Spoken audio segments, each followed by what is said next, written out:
Je hebt besloten om te starten met Airsoft en je zoekt je eerste replica, maar door de bomen zie je het bos niet meer.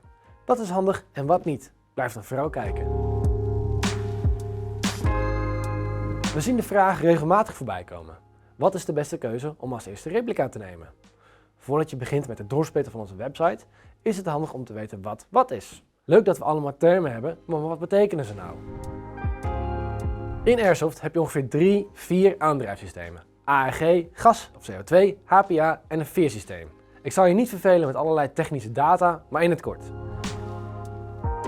ARG staat voor Automatic Electric Gun. Redelijk vanzelfsprekend en veruit de meest populaire categorie. Het systeem werkt op luchtdruk, maar wordt aangedreven door een batterij. Welke batterij goed is en wat handig is, leggen we binnenkort in een andere video uit. GBB's, oftewel Gas Blowback, werken op gas of op CO2. Deze replica's hebben meestal een terugslag en zijn vaak wat realistischer als het gaat om werking.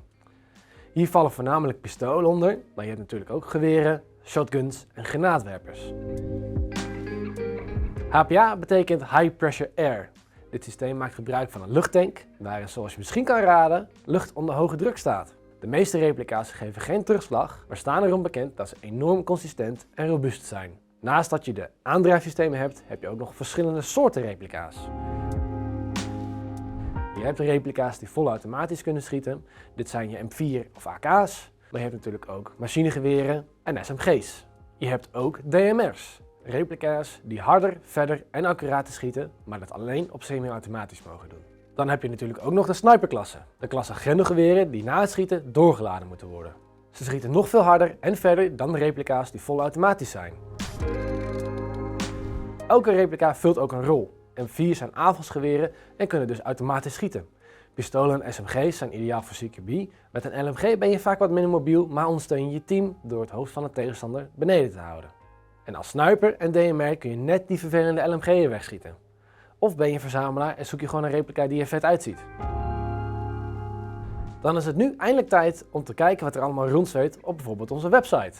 Een van de meest populaire keuzes is om te beginnen met een M4-platform. Veruit het overgrote gedeelte van de spelers loopt hiermee rond. Kan een beetje saai zijn, maar dit komt omdat het aanbod in deze replica's enorm is. Je hebt dus heel veel keuze. Er zijn aan te kleden zoals jij dat zelf wilt. En er zijn veel reserveonderdelen te krijgen. Het is handig om te weten dat replica's nou eenmaal gebruiksvoorwerpen zijn en ze kunnen op een gegeven moment stuk gaan. Dan is het fijn dat je veel reserveonderdelen tot je beschikking hebt. Deze kun je zelf installeren of je laat het hier doen, bijvoorbeeld aan onze werkplaats. Replica's zoals de Specna Arms Edge-serie zijn ideaal voor beginners. Je hoeft er niet te diep in de buidel voor te tasten, maar je krijgt wel een stukje degelijke kwaliteit. Zo krijg je bij deze lijn een speciale coating op de replica's, nano-coating, 2 midcap magazijnen, een front grip en er zit een Gate XASR MOSFET in. In het kort beschermen MOSFETs je systeem en bevorderen deze de langdurigheid van je gearbox. Maar wil je meer weten over MOSFETs, hou dan even ons kanaal in de gaten.